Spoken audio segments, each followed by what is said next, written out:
یہ جو شام غریبہ ہے محرم الحرام میں، ایک ایسی چیز جس کو سنی شیعہ ہر بچہ ہر بڑا جانتا ہے، اور اس کے حوالے سے اب تک بہت سارے ابہام ہیں.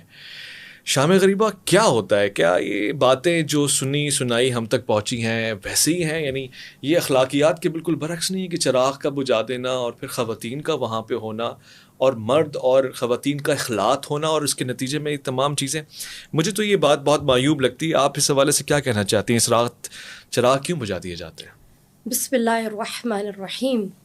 شام غریبہ، اگر آپ اس کے معنی پر ہی غور کریں تو آپ کو معلوم ہو جائے گا کہ غریبوں کی شام، چراغوں کا گل کرنا در حقیقت استعارہ ہے یا امثال ہے یا نشانی ہے یا تشبیہ ہے اس تاریک ترین رات کی کہ جس کی تاریکیوں کے سبب ہدایت اور انقلاب اور دین اسلام کے شمس و قمر طلوع ہوتے ہیں. در حقیقت یہ وہ شب ہے جس میں جناب زینب کبریٰ کے گھر کے تمام تر چراغ تو گل ہو گئے لیکن دین اسلام کی بود و باش ہوتی رہی. اس روز چیختی ہوئی بچوں کی آوازوں میں، چلاتی اور چنگھاڑتی ہوئی خواتین کی آوازوں نے سسکتے ہوئے اسلام کو زندگی دی ہے در حقیقت. اور یہ وہ شام ہے کہ جب تمام تر انصار اصحاب حسینی سید الشہداء بارگاہ عزدی میں تشریف لے جا چکے ہیں. اب کوئی بھی نہیں ہے، تنے تنہا جناب حضرت زینب ہیں اور ایک ٹوٹے ہوئے خنجر کو لے کر اور نیزے کو لے کر کھڑی ہیں. آپ کا سوال درست ہے کہ کوئی بھی کام اگر عیب دار لگ رہا ہے یا کوئی اچھا کام بھی ہے اسے غلط انداز سے پیش کیا جا رہا ہے تو وہ معیوب ہو گیا.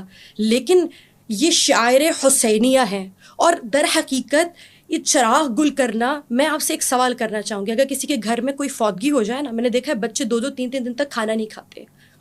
اور نہ صرف یہ عام انسان کی سائیکی ہے، فطرت ہے، وہ کہتا ہے میرے والدین آج پہلی رات ہے قبر میں تنہا ہوں گے، میں اپنے گھر کے چراغ کیسے روشن کروں. نہ صرف یہ بلکہ ہمیں تاریخ میں سنت نبوی سے یہ بات ملتی ہے کہ جناب امیر حمزہ کی شہادت کے روز جب رات آئی نا پہلی تو جناب رسول مبین نے چراغ گل کر دیے. اور صرف یہ نہیں، ہمارے لیے تو سنت نبوی سب سے اہم منبع و ماخذ ہے نا. اس کے بعد ہم کہتے ہیں ابن عساکر نے تاریخ میں درج کیا ہے، وہ یہ کہتا ہے، اور اس کے علاوہ بہت سے سیرت نگاروں نے لکھا ہے کہ جب جناب رسول صلوات اللہ علیہ وآلہ وسلم کی شہادت ہوتی ہے نا تو مدینے والوں نے کتنے دن تک اپنے گھروں میں چراغ روشن نہیں کیے. اچھا جی، وہ یہ کہتے تھے کہ اب ان چراغوں کا کیا فائدہ جب چراغ ہدایت بجھ گیا. اب اس چراغ کا کیا فائدہ، ہماری آنکھیں دیکھے تو کس کو دیکھے کہ یہ آنکھیں کسی دیدار کی، کسی کو دیکھنے کے لائق نہیں رہیں. تو یہاں سے تو معلوم ہوا کہ یہ کوئی بدعت نہیں ہے.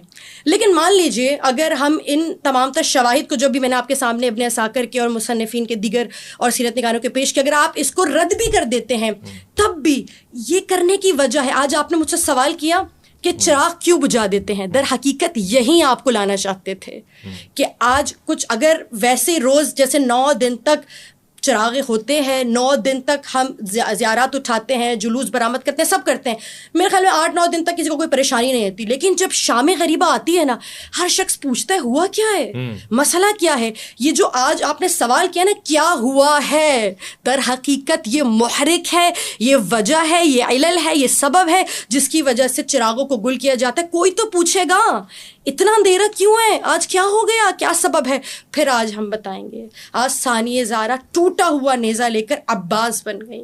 آج ثانیہ زہرا اپنے سامنے روایات کہتی ہیں، یہ تو ہم نے سنا ہے کہ ابن زیاد نے حکم دیا اور عمر سعد نے حکم دیا اور اس وقت تمام تر خیام کو جلا دیا گیا.